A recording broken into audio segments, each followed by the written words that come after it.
ETF index mutual funds నేర్చుకుని stock మార్కెట్లో రాణించాలనుకుంటున్నారా? వెంటనే ఈ నెంబర్కి కాల్ చేయండి. హాయ్ హలో నమస్తే, welcome back to Suman TV. ప్రస్తుతం మనతో పాటు ఉన్నారు ఫ్యామిలీ కౌన్సిలర్ రజనీ రమ్మ గారు. నమస్తే మ్యామ్. నమస్తే నవీన. మ్యామ్, నేను ఒక ఆర్టికల్ చదివాను. అందులో ఏంటంటే అబ్బాయిల కంటే అమ్మాయిలకి డిజైర్స్ ఎక్కువ ఉంటాయి, కోరికలు ఎక్కువ ఉంటాయంట. అబ్బాయి అనుకోండి ఎక్స్ప్రెస్ చేయగలుగుతాడు, కానీ అమ్మాయి ఎక్స్ప్రెస్ చెయ్యదు. కానీ అబ్బాయి కంటే అమ్మాయికి ఎక్కువ ఉంటుంది డిజైర్ అనేది. అంటే ఇది ఎంతవరకు కరెక్ట్ అంటారు? ఒప్పుకోవచ్చు అంటారా దీన్ని? అంటే ఒకటి చెప్పుకుంటారు, ఆడవాళ్ళు చెప్పకుండానే అన్నీ తెలుసుకోవాలి. అంటే నాకు పట్టు చీర కావాలని, మొన్న చీర బాగుంది అంటే కొనుక్కురావాలి. నిన్నే ఒక అబ్బాయి చెప్పాడు నాకు ఈ మాట. అది బాగుంది ఇది బాగుంది అంటే ఆహా అని ఊరుకుంటారు. అసలు అది కాదు, తీసుకురావాలని. తీసుకురాకపోతే ఇంట్లో చాలా హాట్గా గొడవలు చేయటము, ఏదో ఒక గొడవ చేయడము, సామాన్లు ఇసురు కొట్టడం లాంటివి జరుగుతాయి అని. అంటే ఏంటంటే వీళ్ళు కనుసన్నల్లో వాళ్ళు ఉండాలి. అంటే వీళ్ళు అనుకున్నంత మాత్రానే అది పట్టుకొచ్చి ఇంట్లో పెట్టేయాలి. అలాగే మీరు చెప్పిన యాంగిల్, ఈ డిజైర్ అనేది కూడా వాళ్ళు చెప్పకపోయినా వాళ్ళు కనుక్కొని వీళ్ళకి ఎలా కావాలో అలా ఉండాలనేది వీళ్ళ కోరిక. అంటే మీరు గొడవ చేసినప్పుడు అంత గట్టిగా గొడవ చేసేస్తారు, సిగ్గు లేకుండా గొడవ చేస్తారు, కొట్టుకుంటున్నారు, తిట్టుకుంటున్నారు, కోర్టులకు ఎక్కుతున్నారు, ఇంతంత బట్టలు వేసుకుని రోడ్ల మీద తిరుగుతున్నారు. భర్తకి ఇష్టం లేకపోయినా సరే మరి వేరు వేరు బట్టలు వేసుకోవడము, హెయిర్ కట్లు చేసుకోవడము, ఇంకా చాలా తిరుగుళ్ళు చేస్తున్నారే. అప్పుడు లేని సిగ్గు కానీ అబ్జెక్షన్స్ కానీ ఇక్కడ ఎందుకు రావాలి? ఇక్కడ కూడా మీరు ఓపెన్గా మాట్లాడుకోండి. ఇదే నేను చెప్పగలిగింది. అంటే madam, wife and husband the sexual relationship స్ట్రాంగ్గా ఉండాలి అంటే ఏమన్నా సూత్రాలు ఉంటాయంటారా? సూత్రాలంటే ఇదే ఫస్ట్ పాయింటే సూత్రం. ఏంటంటే ఒకళ్ళ కోసం ఒకళ్ళు కాకపోయినా, అంటే ఇండైరెక్ట్గా ఒకళ్ళ కోసం ఒకళ్ళకి ఏం కావాలో ఒకళ్ళు తెలుసుకుంటే సరిపోతుంది. నేను ఒక వీడియోలో చెప్పాను, పెళ్ళైన డే 1లోనే ఆ అబ్బాయి ఇష్టాలేంటి, ఈ అమ్మాయి ఇష్టాలేంటి ఒకరికొకళ్ళు తెలుసుకోవాలి. ఎందుకు అనంటే అది ఇంట్లో సంసారం నడిపించేదానికి కానీ, మీరు అన్నట్టు ఈ సెక్సువల్ డిజైర్సే కానీ ఏదైనా సరే మన ఒక ఐటమ్, ఒక స్వీట్ కానీ, హాట్ కానీ, చీర కానీ, ఒక వ్యక్తిని కానీ ఇష్టపడుతుంది అనంటే దాన్ని మనం గౌరవించాలి. ఆ ఇష్టాలు మనం తెలుసుకోవాలి. భర్తదైనా సరే, భార్యదైనా సరే. అలా తెలుసుకున్నప్పుడే కదండి. ఇప్పుడు ఆడవాళ్ళు ఎక్కువగా ఎక్కడ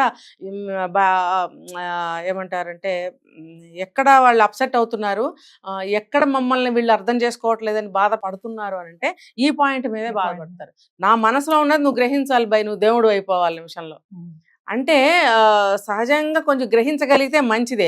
అసలు భార్య వైపు చూడకుండా తన పనిలో తనుండి 10 సార్లు మొత్తుకున్నా అనకుండా ఆఫీస్కి వెళ్ళిపోవడం, రావడం, తన పని తను చూసుకోవడంగా ఉంటే కష్టం అవుతుంది. అది కాస్త కూస్తో కనిపెట్టుకోవాలి. ఇప్పుడు ఫ్రీక్వెంట్గా ఒక వస్తువుని తింటుంది, ఫ్రీక్వెంట్గా ఒక కలర్ ఇష్టపడుతుంది, ఫ్రీక్వెంట్గా ఒక పని చేస్తుంది, తనకు అది ఇష్టం అనేది మనం గ్రహించగలుగుతామా లేదా? అలాగే భర్తది కూడా అలా అలా ఎందుకు గ్రహించాలి, నాకేంటి అవసరం అంటే అది ఈగో. ఆ ఈగో ఉన్నప్పుడే మనం ఒక వ్యక్తి వైపు చూడము, వాళ్ళ ఇష్టాయిష్టాలని మనము రెస్పెక్ట్ చేయము, అసలు కనుక్కోము. కనుక్కున్న మైండ్ చేయము, మైండ్ చేసినా రెస్పెక్ట్ చేయము, రెస్పెక్ట్ చేసినా ఇంప్లిమెంట్ చేయము. ఇవన్నీ ఉండాలి. మరి ఇవన్నీ ఉన్నప్పుడు అన్ని ఇంట్లోనే ఉన్నప్పుడు బయటకు వెళ్ళి ఏం తినాలని అనిపించదు కదా. అంటే ఫుడ్ విషయం మనం మాట్లాడుకో, ఎప్పుడైనా ఫుడ్ అయితే తినాలని అనిపిస్తుంది, కానీ ఒక వ్యక్తితో సంసారం చేస్తున్నప్పుడు లైఫ్ టైం కూడా ఖచ్చితంగా ఆ పార్ట్నర్ బయటకు వెళ్ళరండి, వెళ్ళరు. రిలేషన్షిప్ బాగుంటుంది. ఎందుకు ఈ ఉదాహరణ పాతకాలం జంటలను తీసుకోండి, ఎవరు వెళ్ళిపోయారు? ఎవరు వెళ్ళిపోలేదు. అంటే ఎవరో ఆడవాళ్ళని ఉంచుకున్న వాళ్ళు ఉన్నారు. ఏంటంటే అప్పట్లో అది గ్రేట్గా ఫీల్ అయ్యేవారు. ఒక మగాడు సెంటు పూసుకుంటే మగాడే సెంటు పూసుకోవాలి.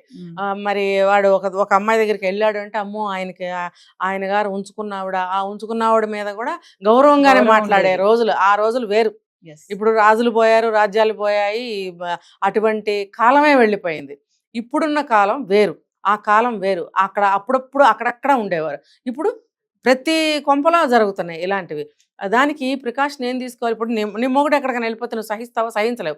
నీ భార్య ఎక్కడికైనా వెళ్ళిపోతే నువ్వు సహిస్తావా? సహించలేవు. అలాంటప్పుడు మీరిద్దరు ఎలా ఉండాలి? నువ్వు బాగూడదు, ఆమె బాగూడదు అని అంటే నువ్వు అమ్మాయి కోసం ఎలా ఉండాలి, నువ్వు భర్త కోసం ఎలా ఉండాలి, బుద్ధి జ్ఞానంతో మసలుకోవాలి. అలాంటప్పుడు బయటకు వెళ్ళిపోవడాలు, ఇంకో వాళ్ళ దగ్గరికి వెళ్ళటాలు అనేవి జరగవు. ఎందుకనంటే పాతకాలంలో జంటలు 100 ఏళ్ళు బతికుంటే కనుక వాళ్ళిద్దరే ఉండేవారు. పాతకాలంలో వాళ్ళు ఇప్పుడు కూడా ఉన్నారు, 80-90 వయసు వచ్చిన వాళ్ళు ఇంకా ఉన్నారు, జంటలు ఉన్నారు. మరి వాళ్ళు ఎందుకు వెళ్ళిపోవట్లేదు అంటే ఒకళ్ళ కోసం ఒకళ్ళు కనిపెట్టుకుని, ఒకళ్ళ ఇష్టాలను ఒకళ్ళు గౌరవించి కనిపెట్టుకుని వాళ్ళకి అందిస్తున్నారు కాబట్టి వాళ్ళు ఉంటున్నారు. ఏదన్నా ఇంట్లో చిన్న చిన్న లోటుపాట్లు ఉంటే అవి పెద్దగా కనపడవు వాళ్ళకి. ఇద్దరు కలిసి వాటిని సరి చేసుకుంటారు. ఇప్పుడు ఇంట్లో డబ్బు ఉండదండి, భార్య ఏదైనా సేవింగ్స్ చేస్తే ఆ కష్టాన్ని ఆ డబ్బుతో గట్టెక్కుతున్నారు. ఈవెన్ మా వయసులో వాళ్ళు కూడా భార్యలు దాచిపెట్టిన డబ్బు ఉంటే భర్తకి ఇచ్చి దీన్ని కట్టండి ప్రస్తుతానికి మీరు ఉన్నప్పుడు ఇద్దరు కానీ ఇద్దరం కలిసి సేవ్ చేసేది ఇంటి కోసమే కదా. ఇప్పుడు ఆయనకు ఒక 50,000 1,00,000 అప్పు ఉందండి, ఈవిడ దగ్గర ఏదో కొంత డబ్బు ఉంది, ఇది తీసుకెళ్ళి దానికి ఇవ్వండి అని అంటే కొంత మనకి బరువు తగ్గుతుంది కదా ఆ వ్యక్తికి. అలా సహకారంగా ఎంతమంది ఉంటున్నారు చెప్పండి. ఉండనప్పుడు ఈ భర్త ఆ భార్య కోసం ఎందుకు బతుకుతాడు, ఆ భార్య ఈ భార్య కోసం ఎందుకు బతుకుతుంది? కొన్ని ప్రేమలు, కొన్ని త్యాగాలు ఇవన్నీ ఉంటాయి కుటుంబం అన్న తర్వాత. వాటి ద్వారానే ప్రేమ అనేది పెరుగుతూ ఉంటుంది ఇద్దరి మధ్యన. అసలు అటువంటి సాక్రిఫైజులు లేవు, అటువంటి అండర్స్టాండింగ్స్ లేవు. ఒకటే ఒకటి కనిపిస్తుంది, నువ్వు నా కళ్ళ ముందు 24 గంటలు ఉండాలి. వాడు బొమ్మ అనమాట, వాడి మనిషి కాదు. వాడికి ఆకలి దబ్బులు ఉండవు, వాడికి ఇష్టాయిష్టాలు వేరే ఉండకూడదు. ఈవిడ చేసిందే తినాలి, ఈవిడ మాటే వినాలి, ఈవిడకి కావాల్సింది గ్రహించి పట్టుకొచ్చి ఇచ్చేయాలి. ఈవెన్ పక్కలో కూడా మీరు అన్నట్టు డిజైర్, ఈవిడ మనసులో ఏమనుకుంటుందో అదే జరగాలంటే, నేను ఇంకో యాంగిల్లో చెప్తున్నాను, చెప్పేవాళ్ళు వేరే యాంగిల్స్లో చెప్తారు, అది వేరు ఇది వేరు.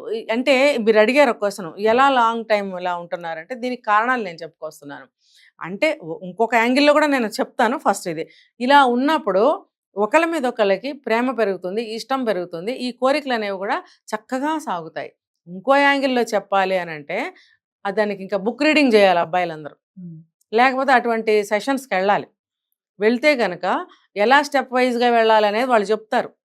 ఆ స్టెప్ వైజ్గా మీరు డ్రామా చేసుకుంటూ వెళ్ళండి, మీ లైఫ్లో అయిపోతుంది. అమ్మాయిలు అనుకుంటారంట మేడం, అబ్బాయిల కోసం కాంప్రమైజ్ అవ్వకూడదు అనేసి. అంటే అక్కడ ఇప్పుడు లైక్ సెక్షువల్ లైఫ్ లోనే ఇప్పుడు మీరు ఇందాక అన్నారు కదా, తెలుసుకోవాలన్నీ మాది కూడా మీరు తెలుసుకొని ఫీల్ అవ్వాలని చెప్పేసి. చాలా మంది ఏంటంటే ఇప్పుడు నిద్రపోయేటప్పుడు హస్బెండ్ అటు తిరిగి పడుకుని అనుకోండి, వైఫ్ అనుకుంటుంది బయట తిరిగి పడుకుంటే బాగుంటుంది అనకపోతే నువ్వు అనొచ్చు కదా, తనకు ఉంటుంది కదా ఫీలింగ్, తను తిరిగితేనే అంటే నాది కూడా నువ్వు తెలుసుకోవాలి. మీరు అన్నారు లోపల ఉన్నది కూడా తెలుసుకొని తను ఎక్స్ప్రెస్ చేయాలి లవ్ అనేది. ఖచ్చితంగా అలా ఉంటుందంటారా? అంటే పూర్వీకులు చెప్పేవారు, నువ్వు బెట్టు చెయ్యి మొగుడు దగ్గర అంటే మాకు తెలియదులే, విన్నాం ఎప్పుడో. బెట్టు చేస్తే పాత సినిమాల్లో చూడండి, ఆడ పలకరించగానే మాట్లాడకే ముద్ద, నీకేమీ తెలీదు, ఎలా బ్రతుకుతావో ఏంటో అని అమ్మమ్మలో నాయనమ్మలతో డైలాగులు చెప్పించేవారు. ఆ సూర్యకాంతము ఇంకా పాత యాక్టర్లు ఉండేవారు కదా, వాళ్ళతో ఈ డైలాగులు ఒకటే అరా సినిమాల్లో చూసాం. అంటే ఆవిడే చెప్పక్కర్లేదు, సినిమాలో యాక్టర్ చెప్పక్కర్లేదు, బయట జీవితంలో అలా ముసలమ్మలు అమ్మమ్మలు నాయనమ్మలు చెప్తూ ఉండేవారు. అదేంటి మాట్లాడగానే మాట్లాడేకు, అడగగానే లొంగిపోకు, బెట్టు చెయ్యి అని అంటే అది అలా వంశపారంపర్యంగా మంచి ఏళ్ళలో ఇలాంటి మెల్లగా ప్రతి తరానికి పాకుతాయి. పాకినప్పుడు అమ్మాయిలందరూ పాటిస్తున్నారేమో మరి. మీరు చెప్తున్న దాన్ని బట్టి నాకు వస్తుంది ఈ ఐడియా. ఎందుకు కాంప్రమైజ్ అవ్వకూడదు అని అనుకోవాలి? ఇప్పుడు అన్ని రోజులు మారిపోయాయి, అన్నీ కూడా ఓపెన్ అయిపోతున్న రోజుల్లో ఈ విషయంలో ఎందుకు ఇలా ఉంటున్నారు అని అంటే, పాతకాలం భావనేగా ఇది. పాతకాలంలో ఉండేదంటండి ఇది, మనకెవరికి తెలీదు. అది అప్పటికే పోవాలి. కానీ ఆ తరంలో ముసలి వాళ్ళు ఎవరన్నా ఉంటే అలాంటి ఫ్యామిలీస్లో కొంతమందికి అవి వంశ పారంపర్యంగా సంక్రమిస్తూ ఉంటాయేమో ఆ లక్షణాలు. మామూలుగా చెప్పాలంటే కాంప్రమైజ్ అవ్వకూడదు అని నాకైతే ఎక్కడ అనిపించట్లేదు. ఓపెన్గా అందరూ వెళ్ళిపోతున్నారు కదా అమ్మాయిలు, ఎక్కడ కాంప్రమైజ్ అవుతున్నారు? అంటే ఎవరైనా శాస్త్రీయంగా సాంప్రదాయంగా ఉన్న కుటుంబాల్లో ఎవరైనా అట్లా అనుకుంటున్నారేమో. ఫైనల్ గా madam, men should respect the partner అంటే ఏం చెప్తారు? ఖచ్చితంగా పార్ట్నర్ ని గౌరవించాలి. ఖచ్చితంగా ఒక ఇప్పుడే చెప్పే పాయింట్, ఒక సాంప్రదాయమైనటువంటి అమ్మాయి కానీ, మంచి లక్షణాలు ఉన్నటువంటి అమ్మాయి, ఇంటి కోసమే తను డెడికేట్ చేస్తూ చక్కగా ఫ్యామిలీ చూసుకుంటూ ఉన్న ఒక భార్యని, ఇంటి ఇల్లాలని గౌరవించాల్సిందేనండి. పెళ్ళికి విలువ లేకుండా ఇవాళ ఒక మొగుడు, రేపు ఒక మొగుడు, ఎల్లుండో పక్క నుంచి ఇద్దరు బాయ్ ఫ్రెండ్స్, ఇలా ఉన్న అమ్మాయిల్ని రెస్పెక్ట్ చేయాలి అంటే, మీరు అడిగారు భార్య అని, మరి వాళ్ళు ఏ కోవకు వస్తారు వాళ్ళు? అందుకని నేను చెప్పేది ఏంటంటే, ఒక మంచి పద్ధతి గల అమ్మాయి, సాంప్రదాయమైన అమ్మాయి, ఒక మంచి ఇల్లాలిగా తన పాత్ర తను పోషిస్తున్నప్పుడు ఖచ్చితంగా గౌరవించాల్సింది. ఇప్పుడు నేను ఇందాక చెప్పాను, తన సేవింగ్స్ ఏదన్నా డబ్బులు దాచిపెట్టుకున్న డబ్బులు భర్తకి సహాయంగా ఇచ్చే స్త్రీలు ఉంటారు, ఇప్పటికీ ఉన్నారు. ఏ వయసు అనేది అనవసరం, ఇప్పటికీ ఉన్నారు కొంతమంది. కుటుంబం కోసం పిల్లల్ని జాగ్రత్తగా పెంచుకుంటారు, ఇంటికి వచ్చిన వాళ్ళని మర్యాదగా చూసుకుంటారు, ఇంట్లో ఏది లేకపోయినా భర్తను హింసించరు, ఉన్న దాంట్లోనే గడుపుకుంటూ ఉంటారు. చూడండి, చాలామంది ఫ్యామిలీస్ అప్పులకి వెళ్ళరు. అప్పులకి వెళ్ళలేదు అంటే అక్కడ భార్య సహాయ సహకారాలు ఇంట్లో చాలా ఉంటాయండి. అటువంటి స్త్రీని గౌరవించాలా లేదా? దీనికన్నా ముందు పెళ్లి చేసుకుంటే ఆమెని గౌరవించాల్సిందే. నువ్వు ఇచ్చే గౌరవాన్ని బట్టి కూడా ఆ అమ్మాయి భావాలు ఎలా ఉన్నా మారొచ్చు కదా, తర్వాత నన్ను ఇంత రెస్పెక్ట్ చేస్తున్నాడు అని. అంటే ఇప్పుడు ఈ రోజుల్లో అమ్మాయిలు మేమెందుకు కాంప్రమైజ్ అవ్వాలి, మేమెందుకు సారీలు చెప్పాలి అనుకుంటున్న ఈ రోజుల్లో డే 1 నుంచి ఫస్ట్ స్టెప్ నుంచి కూడా భార్యను గౌరవించడం మొదలు పెడితే అటువంటి భావాలు ఉన్న అమ్మాయి మారే ఛాన్సెస్ కూడా ఉంటాయి. తను కూడా తిరిగి రెస్పెక్ట్ ఇవ్వగలుగుతుంది. కాబట్టి ఫస్ట్ నేర్పవలసింది, మన ఇంటికి తీసుకొచ్చాం కాబట్టి అమ్మాయికి అన్ని నేర్పుకోవాలి. నేర్చుకుంటే మంచిదండి, నేర్చుకోకపోతే మనం ఏం చేసేది లేదు. చాలామంది నేర్చుకోవటం లేదు. ఎందుకు నేర్చుకోవాలి? మా ఇంట్లో మాకు ఇది అలవాటు లేదు, మేము ఇలాగే పెరిగాము, నేను ఇలాగే ఉంటాను అని 90% మంది పైన చెప్తున్నారు ఈ మాట. ఇంకా మరి ఇది వాళ్ళే నిర్ణయించుకోవాలి, ఎవరికి రెస్పెక్ట్ ఇవ్వాలి, ఎలా ఇవ్వాలి, ఎంత ఇవ్వాలి, ఇచ్చిన రెస్పెక్ట్ని మనం ఎలా నిలబెట్టుకోవాలని అమ్మాయిలు. కానీ ఇది వాళ్ళు ఆలోచించుకుని నిర్ణయించుకుని ఫాలో అవ్వాల్సి ఉంటుంది. Thank you.